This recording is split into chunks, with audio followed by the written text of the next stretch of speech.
Hey everybody, it's Alex once again from the Remote Work Live podcast. And today I've got another excellent guest with me. I have Yen Tan, who is the co-founder of Kona. Kona is not just one of my favorite businesses, remote businesses, it's one of my favorite all-time businesses. And Yen has been on the podcast before. And I wanted to have Yen back on the podcast because, like I said, one of my favorite businesses. Kona, as well, as I mentioned before, it's an employee happiness and people analytics platform for remote teams. And Yen's work on people first leadership and well-being has been featured by no less than The Guardian, Fortune, Yahoo, TechCrunch, Entrepreneur, Harvard Business School, Forbes, and more. And I thought I was good just being in Forbes. Yen has spoken at remote work conferences like GitLab, Commit, numerous podcasts, including a remote life work podcast as well, and advised Fortune 10 companies on remote strategy. In their free time, Yen likes exploring LA's bookstores and barbershops, is that? Barbershops. Barbershops. And convincing their partner that they could use another plant. Okay, that's interesting. Okay. Where did that come from? Yeah, that plant bit. Oh man, I became such a plant parent in the pandemic. They're easier to keep Okay. alive than dogs, but thank you so much for having me again. It's a wonder to be back on this podcast and chatting with you again. It's a pleasure. It's a pleasure. It's a pleasure. And we're going to go a bit more because before I think we were quite high level before. I didn't kind of delve deep into you and what you've been doing. And I think before we do that, I think it's only fair that you introduce Kona because I think, as I said before, Kona is one of my favorite businesses, and it's a very important business, not just for remote teams, but in general. So, Yen, please, in your own words, tell me and tell us about Kona. Yeah, definitely. And so we started this company back in about January 1st, 2020. We were really interested in making remote work happier and healthier. And we kind of stumbled into this solution. Right now, Kona is a manager co-pilot. It essentially takes the best habits from the best remote teams that we've studied since the beginning of the pandemic and implements it so every single manager can utilize those skills. Some of those habits include red, yellow, green check-ins, the ability to check in with how a teammate is feeling. We have leadership coaching powered by AI that's built right into the product, people analytics functioning. The idea is to make it your manager's best friend. And there's a reason we named it after a dog. So definitely. I love it. And I was doing a bit more research on you, in fact, and it's like some of the best businesses. They're formulated from the pains of the founders and the pains of the people behind the business. And I think somewhere on your website says something to the effect of the founding team bonded over terrible experiences with remote work. Tell me about that. It was definitely unfortunate, but my very first foray into the working world was essentially tutoring English to these kids in China. So I found this sweet gig. I think it was off of Handshake. It was just a part-time role. I could tutor kids, get paid $30 an hour, and it was great. I was teaching for some reason, I shit you not, 10-year-olds, Lord of the Flies, so very extreme material for Wow. young kids. I didn't question it though. They were very advanced in their literary journey. And I would get to tutor these kids right after school or in between classes, and I was like, I love remote work. I don't have to drive anywhere. I don't have a car. This is great. The major downside was my manager. Every week, I would get these threatening emails. If you show Oh. up 15 minutes late to the session, I'm going to not pay you. If you don't do X or Y, I'm going to not pay you. If you say this thing off to the parent, we're watching you on the camera recordings. We review all recordings. We're going to not pay you. And so I was continuously getting threatened by this manager. And I started wondering how many other folks fear their boss in a remote setting and how many folks is this the reality for remote work. Alternatively, my two co-founders also had interesting experiences. We had Andrew was actively working at Apple, but he felt very isolated. He was doing a remote internship and he wasn't quite able to connect with his coworkers as much as he would have liked. Meanwhile, Sid was leading another startup and he was managing a remote team in India and really having struggles with motivating those teammates. And so, from a bunch of different angles, we were able to kind of witness the different ways that remote work goes awry. And we were really hoping to incorporate that into a product that hopefully solves those problems. Yeah. Oh, I mean, I was kind of laughing about before you started to tell me about your experience with your manager, and I shouldn't laugh really because there are some really, some gruesome stories of managers and micromanagers and but threatening to not pay you. That's like crazy. I Is Yeah, I don't know if that was legal, to be perfectly honest. And there was a horrible kind of, unfortunately, and I can tell this story later, but there was a whole situation about trying to leave that actual company and saying, like, I no longer want to work here. California's at will. I can say that. And they were like, well, you're not getting your last paycheck of like a month's worth of work. And I was like, I'm not sure if this is legal, but that's just kind of how that happened. So. that business still around? Are they still? I don't know. I definitely don't really want to look too much into it. But I'm glad that I'm out, and it definitely taught me a lot about how remote work can be really dark if you're not conducted properly. Yeah, it can be. But I think it's credit to you and the founding team that from that darkness you've been able to create something that is just so important. As I said, not just to remote teams. I think it's obviously there's lots of hybrid. You do hybrid teams, I guess, as well. You're not just focusing on Yeah, remote teams. Yeah. definitely. Yeah, I think one great example is Aircall uses us, and in their own words, they want to create the best hybrid culture in the world, and so that's why they rely on Kona to help facilitate some of that. And when I last spoke to you, I think because your career has gone just sort of like an up. I'm actually, if you can't see me, I'm pointing towards the sky with my with my hands. Your career has just gone on such a kind of upward trajectory. It's like a really steep trajectory. You've gone literally straight into becoming a co-founder, right? Um, I mean, I know last time when we spoke, it was you were talking about some of the pressures that you were under, and obviously you take great pride in what you've been doing. You interviewed over 1,000, I think, remote managers. How That's is right. life now? Now that you've kind of, your feet are firmly under the table, you're comfortable in your founding or your co-founding shoes. How is all that? I think comfortable is such a funny word. So I was checking Google Calendar. The last time we spoke was around 2021. That's a proper 2 years ago. And Wow. so much has changed since then. I think last time you were talking to me, I was probably leading my very first direct report. I think I had like an intern and I was literally like so nervous to mess this up and to be a bad boss. And now fast forward, we had back then raised our seed round of 1 million. Now we've raised our $4 million, or sorry, pre-seed round of 1 million, seed round of 4 million now. We have a team of 12 to 13, and I'm actively working with folks that at least have 10 years my senior of experience. I'm not sure to answer your question if comfortable is the word that I would ever describe the situation.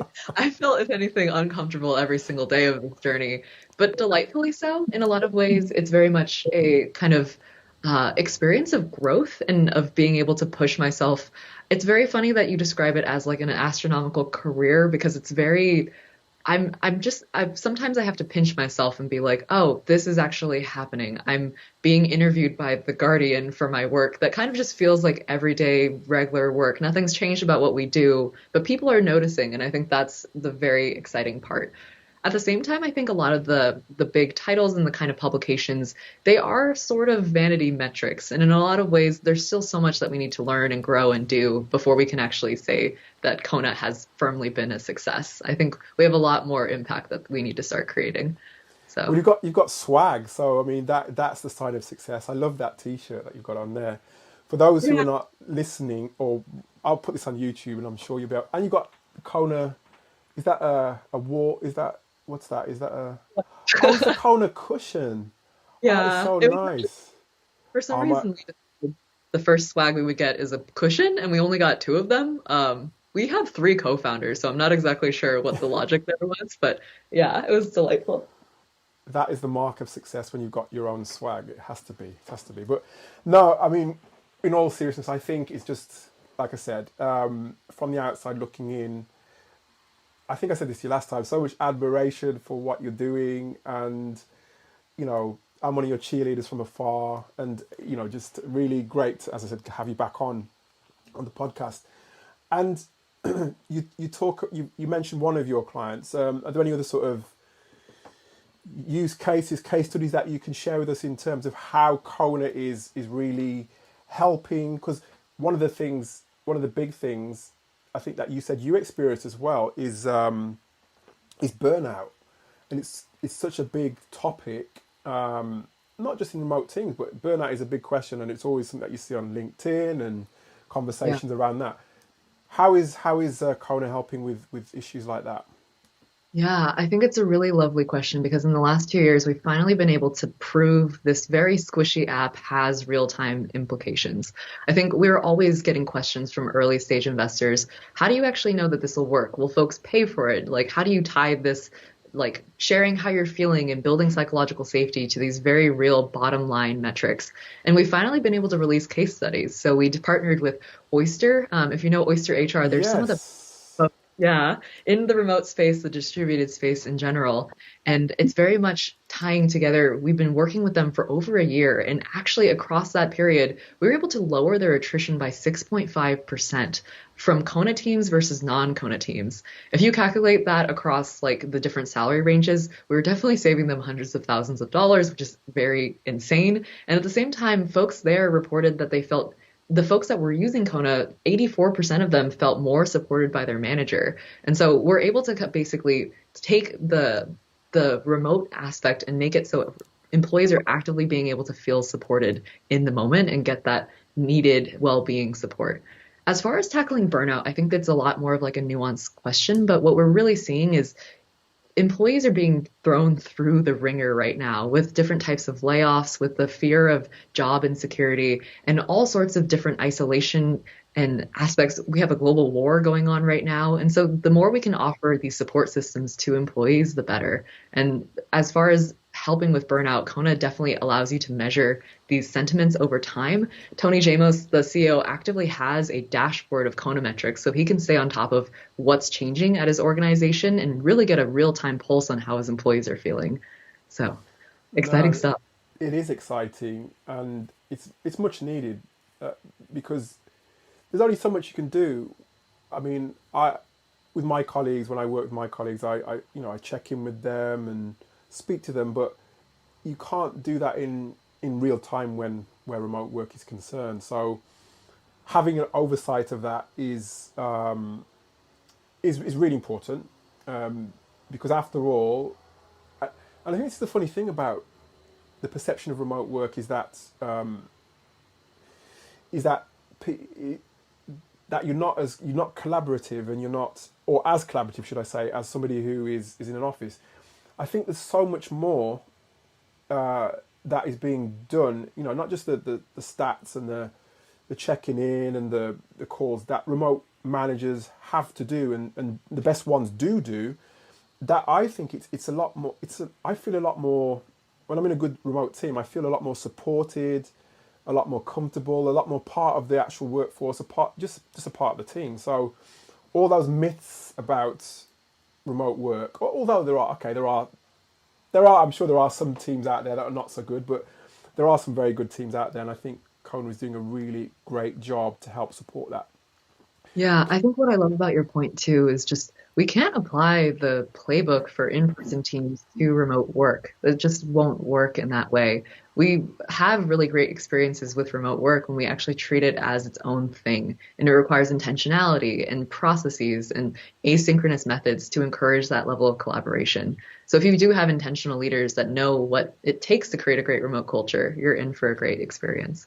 Most definitely.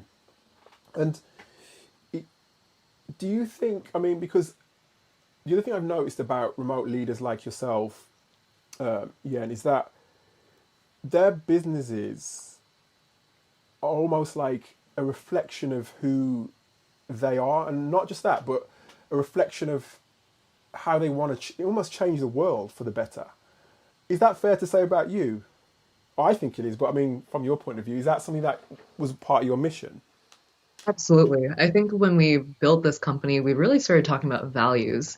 I really credit like the folks at GitLab and all the kind of remote work experts that we were able to talk to, folks at Buffer, for example, for giving us a crash course and sharing a lot of generous time and knowledge about the value of I guess pun intended, incorporating your values into every single choice you make as a business, the different ways that you format your product, and the kind of processes that you implement operationally. I think when it came to our own values, we knew we valued transparency, we knew we valued inclusivity. And so incorporating what we care about as human beings into this business has been some of the greatest joys. And I think it's the reason why we've been able to attract such an awesome team. Our team is full of folks that are really empathetic, that really value emotional intelligence, and might have gotten burned by a few uncaring bosses in their work experience. And they really care about our mission, about making work happier and healthier. And so we're really lucky to be able to put our heart literally on our sleeve and to have that be almost like a lighthouse for other folks. And I was going to, I mean, I kind of know the answer to this question, but I think I'm going to ask it anyway. Because as I said, your career has been astronomical in terms of your, the trajectory and where you are now. And I can see it, I can only see the future being, all the better.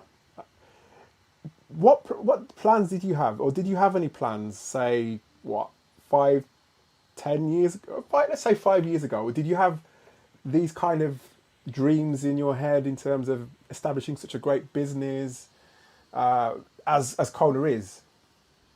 Yeah, I think it's a complicated question. I grew up as the child of two entrepreneurs, and the year I was born is the year my dad decided, screw it, I'm going to quit my job and start a business. And all of like the relatives were telling him, hey, that's really risky. You just had a baby, maybe don't do that. But he was really set on being able to establish his own executive recruiting firm.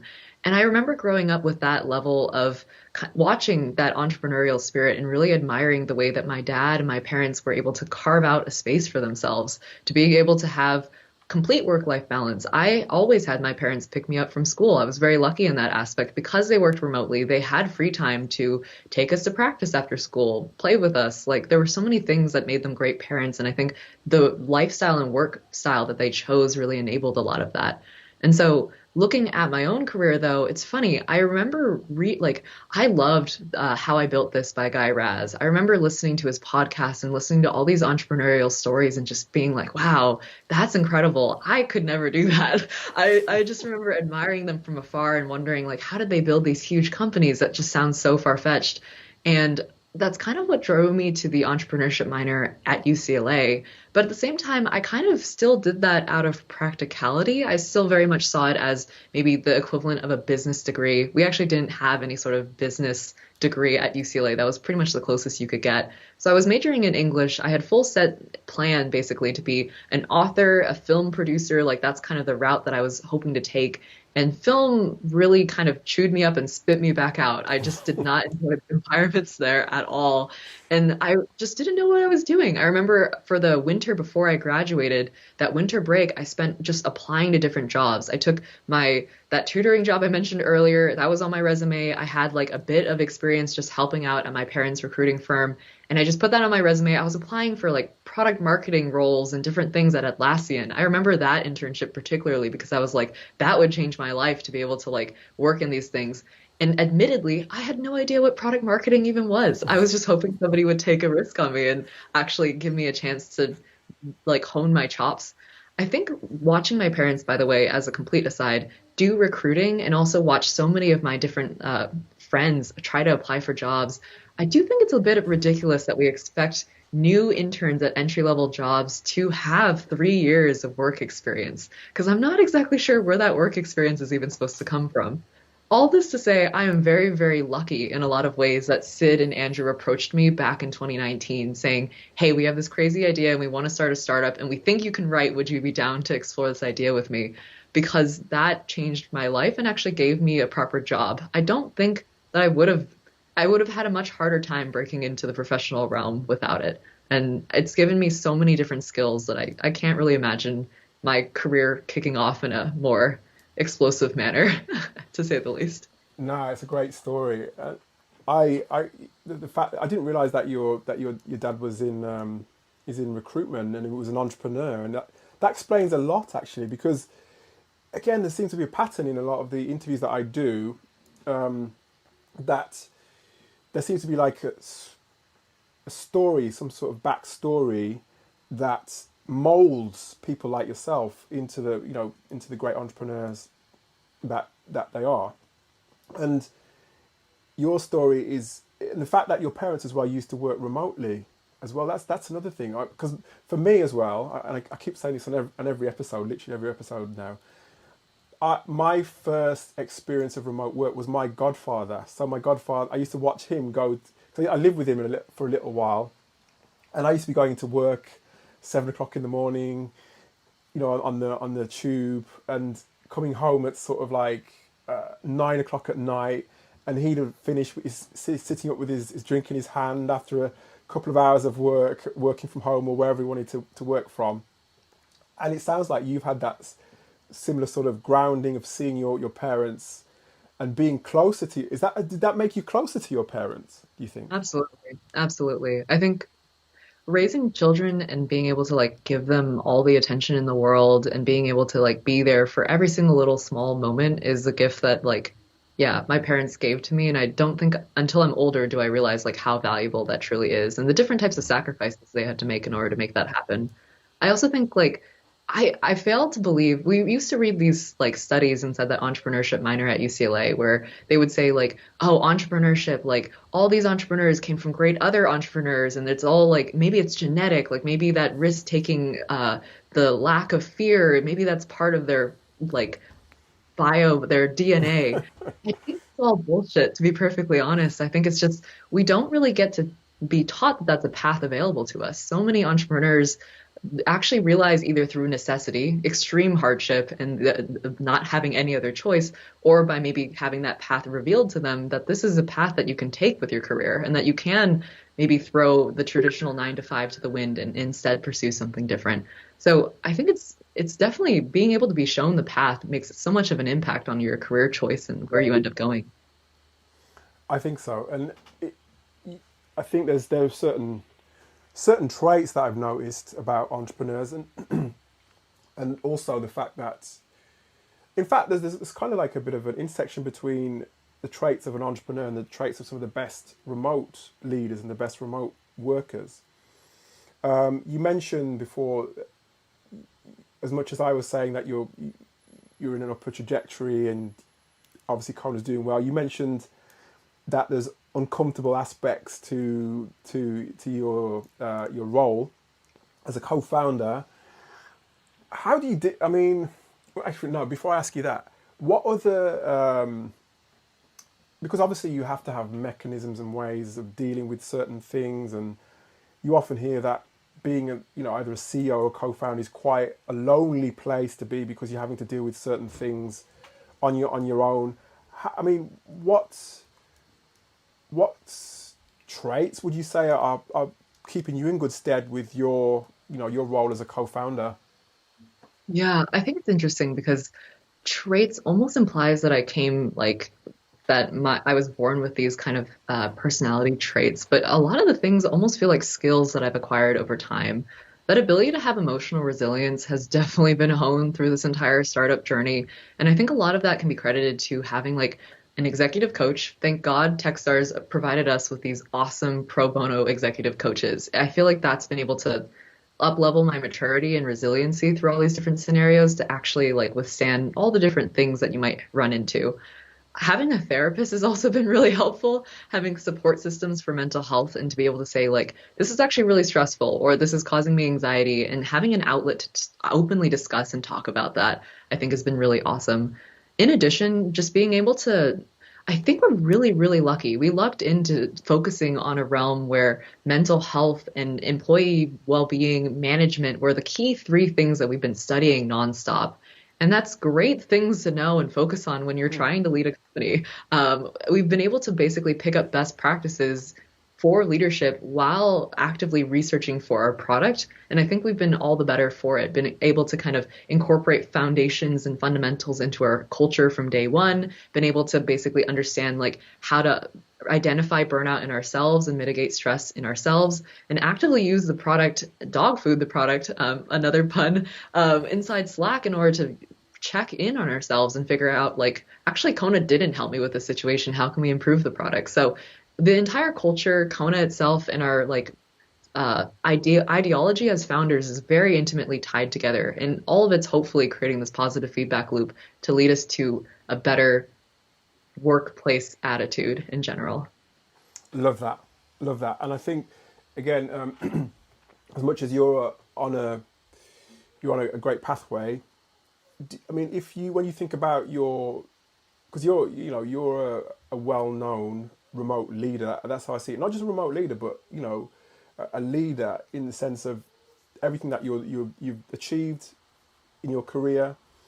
But the question I've got for you is, as a leader, as an entrepreneur, when you think about, if you think about your career in the form of like a stairs on a staircase, right?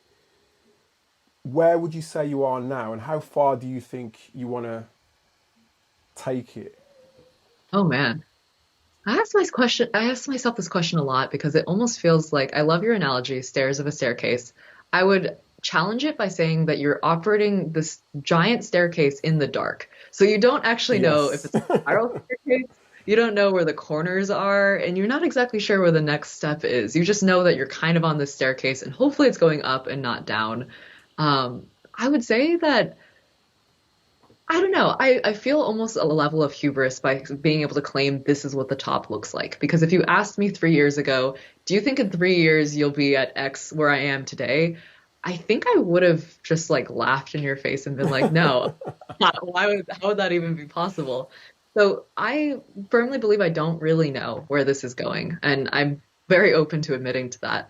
Where I hope it's going is I really hope we can grow this business into something that affects and impacts a lot more people. I really hope that we can be the flagship in ushering in a new empathetic employee first mode of work. And if we can make work truly people first, I think a lot of people could be benefited from that. I'm not sure if that means I honestly see a lot more of like the publications and maybe the influencer like status and stuff. That's all nice to haves along the journey, but if we can just accomplish our primary goal of getting Kona in the hands of more customers and impact more businesses and more people, then I think that would be a very clear sign of success. And to be perfectly honest, 10 years from now, I kind of hope that there's a chapter after startups. I'm not sure. I've been thinking about this for a while, but I'm not sure if I'm fit out to be like a serial entrepreneurship type. I know I definitely want to be involved in the space, but a startup takes a lot out of you. And I actually remember an interview from the founder of Hinge for How I Built This, where he was actively talking about how Hinge is it. Like as soon as he's done with that one startup, he's only got one in him. And I thought that that was so interesting because we often think of entrepreneurship as a forever state, but it's okay for stages of your life to have a little bit more hecticness and other stages to be a little bit more balanced. And I'm hoping maybe in the chapter afterwards, I can still pursue that dream of being an author and a teacher and just kind of pursue that while maybe advising startups on the side. So Nice. I can kind of imagine maybe the 15 years away, but it's really hard to imagine a year from now, 3 years from now, 5 years from now. Fair point, very fair. And I think it's, the sky's the limit, as they say. Another little metaphor there. And I think as well, yeah, it's it's difficult to look that far ahead anyway. And I think I just wanted to guess. I guess I wanted to see where your mind was at in terms of how far you wanted to go with it. But like I said, there's so many options and opportunities. And Kona, I can see Kona being needed for like, way into the future anyway, because it's I think work is changing. I think I hope at least work is changing in that managers are becoming a bit more, even if they're not naturally conscientious or naturally empathetic, they're at least aware that they have to be more empathetic and they have to be more conscientious. So a tool like this is really important. And advice, I mean, advice is something that we all have to take on board, and I'm sure along the way you've had your fair share of advice, and hopefully you've had your support system. You mentioned your support systems as well, but for you, Yen, what was the best advice anyone ever gave you, and did you follow it? Oh man. Um, I have to give credit to my mom. I think the best advice I've ever gotten was just pace yourself. Like it's a marathon, not a sprint. And as a certified sprinter, I never really took that seriously. I was kind of like, oh, like, but if I run faster, then the race ends. And I think the point of that advice is that the race never really ends. There's always some new finish line that's like slightly down the way. And if you're not working sustainably, if you kind of just buy into hustle culture, you're constantly grinding, you're not actually long term able to accomplish as much as you would be if you just kind of went slow, steady, and sustainable. A lot of folks, I think, mistake startups as being like super fast paced, that you like burn out within 3 years and that's just part of what you're signing up for. But the startup is at a loss if they lose you within 3 years. Startups typically take a lot longer to bloom. And so I think just really challenging hustle culture and understanding the wisdom that my mom shared is really important. Yeah, that's probably the best advice. I love that advice, and mums are always right anyway, aren't they? Whatever advice they give you, it's always, well, usually, not always. Yeah, good advice from mom. And in terms of your role, again, back to your role as co-founder, there must be for you, because a lot of co-founders, they describe like the roller coaster, the ups and downs, and the good, the highs, the lows, and the good days and the not so good days. How do you deal with the points where days are not so good? Yeah. It's really tough because usually the good and bad days are pretty close in between. There's a lot of emotional whiplash in this role, I'd like to say. When the days aren't so good, I definitely rely very heavily on that support system I mentioned earlier. It's also really important to understand, like, why am I doing this? And I think that's the core thing that I keep returning to. I sometimes ask myself, oh, is it for like the prestige, the money, all this kind of stuff? And it's kind of like I could probably be doing more, get paid more doing other things. And so at the very end of the day, it's who I work with and why we're doing this and the mission behind this company. And that just keeps me coming back. Of course, though, I think it's also really important to acknowledge that's fine and dandy. It's very motivational. There are a lot of times where I'm just like lying on my face crying. Like that's part of being a founder, and being in my feels about that is just part of it. And I think it is, you want to feel those things very deeply because it's part of your journey, and it's the kind of uh, put lightly, the cow manure and the fertilizer that helps this business grow. So you're definitely Nice. going to face rough days, but hopefully that kind of just motivates you to really cherish the great moments, and keep going. And I can't believe, I mean, you mentioned before you got 12 or 13 people. Was it 13? Did Yeah, you say 13? I think I suck at counting, so I count the head count and stuff. But yeah, 12 or 13. We've grown quite a bit. Just, yeah. And tell us, what's the makeup of the team, and yeah, what's the makeup? What's the distribution? Are you just the US, or do you have people in other parts of the world? Yeah, we have one employee in Vienna that I work with quite frequently. Her name's Monica. She's our first marketer. The rest of our employees are actually, we have a new hire also in Mexico. And so from basically Los Angeles to Vienna is where the time zones spread, and we're completely remote first. So much so that our co-founding team is at the three different poles of the United States: LA, SF, and New York City. So we are very spread out time zone wise. All of our employees kind of fall in every major time zone in the United States, basically. And all those employees also travel quite a bit. We have quite a few folks that really love digital nomading, or at least travel while working. And so we had one employee that just like recently went to Hawaii because she found like really cheap airfare. That was great. Another Nice. employee was like actively working out of a van and just like driving everywhere. So being able to enable like all sorts of colorful lifestyles is really joyful. Love it. And apart from the remote first aspect, you mentioned that there's lots of travelers. How would you describe, because there's from the businesses that I've interviewed, there's certain businesses that are quite, they're online quite a lot, and they talk quite a lot, and that's what they like, and that's what really gets them going. Whereas others are a bit more asynchronous, and some have a mixture of both. How would you Yeah. describe Kona and the way you guys work? I think we're definitely trying to figure that out. And admittedly, there's a lot of hiccups that happen as we've grown the team. Things that worked really well synchronous with a team of 5 are not scaling quite as nicely with a team of 13. And that's just a little tiny multiple. I imagine as soon as we go to 100, we're really going to have to change that as well. Right now, though, it's almost a lot of documentation happens out of necessity. And one of the biggest problems we're facing actually is relying too heavily on Slack and realizing the hard way that Slack is not documentation. Slack is a messaging platform, but really does a poor job of tracking all the micro decisions. And so that's forcing us more into Notion to track a lot more of our projects, et cetera. But overall, I still think that we leaned quite heavily into being synchronous. And there are certain conversations that, given we make decisions so fast, we literally release product update and features every single week. We're really trying to like move quickly, and sometimes synchronous just helps a little bit. We can get away with it because I think we still have US time zones that we're working with. So definitely working with that. Got it. And you just said 100 employees. So there's a little glimpse into the potentially into the future of Kona. 100 No, definitely. employees. Yeah, I would hope that like we last long enough, but like having 100, 1,000 employees, like being able to grow this into a proper business would be a big joy, Wow. definitely. I'll be there. Hopefully, I'll be there to see it. I know I'm not that old, but yeah, hopefully I'll be there, I'll be there to see that growth. But Yeah, that's true.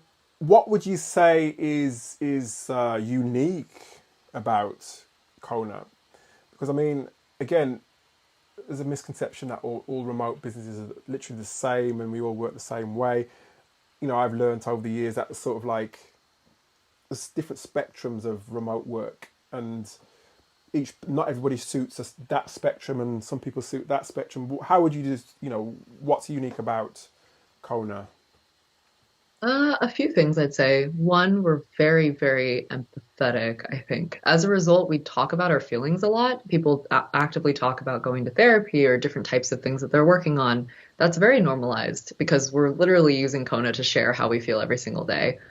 Number two, I think we really lean into intellectual honesty and feedback. A lot of the feedback that we get from some of the employees that work with us is just like, I've never been able to ask these kinds of questions before. I was always shut down, or maybe my ideas were kind of like put aside because leaders wanted to do it their way. And we really encourage this open level of discussion back and forth. And hopefully we're encouraging enough psychological safety to actively have these discussions. So feedback, actively questioning our assumptions, those are all core parts of what makes Kona Kona. And I guess the third thing is just we are actively, I don't know, it's a very like humble team. People are really incredible. We literally have an engineer who was previously like an ER nurse, and she was actively saving lives and then decided, heck, I'm going to go do a boot camp for code and completely change my careers that way. Wow. We have another like coworker who's like an artist, and he recently just had his paintings featured in a gallery. We just have very interesting perspectives, and I think that just makes the fabric of our culture so much more colorful and interesting. And hopefully our like remote first methodology is encouraging a lot of that stuff. On top of just, yeah, I don't know. We just really like each other too. I think that definitely counts for something. That always helps, doesn't it? When you at least like each other and get on with each other. And I think it's the fact that you've been able to put together a team that, like you said, has that empathy. It's not easy. Recruitment is one of the most difficult things to do. Absolutely. How do you? I mean, you've kind of shared a kind of the kind of people that you have in your team. I'm assuming those are the kind of people that you look out for, or has it been through luck, or a bit of luck and a bit of skill involved, or how do you go about it?